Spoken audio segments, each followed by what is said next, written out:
Hello， 各位观众朋友们，大家好！今天我们制作桂花糕。首先，我们准备一些桂花。在桂花方面呢，我们先检查一下，把一些不需要的东西都清除掉，比如这些，其实也不知道是花的一部分还是昆虫。然后用清水冲洗一下，枸杞也是。接下来加入清水，还有白凉粉。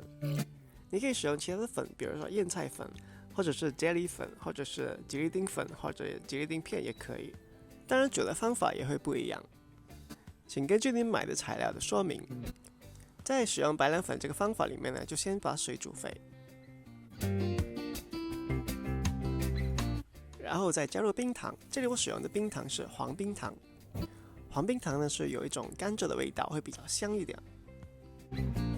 大概煮5分钟左右吧，就是沸腾之后开始算起5分钟。熄火之后，把它倒进一个耐热的容器里面，再把表面上的浮沫给去掉，然后就把它晾凉。晾凉之后就可以放进冰箱里面，让它冷藏最少1个小时。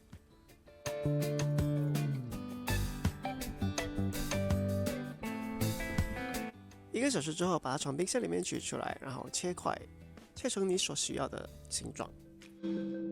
在夏天或者是天气热的时候吃这个是非常爽的，不妨试一试。好了，今天的影片就到这，希望你会喜欢这个影片，记得点赞、分享、订阅，还有什么疑问的话，可以在影片下方留言。谢谢大家观看，下次再见，拜拜。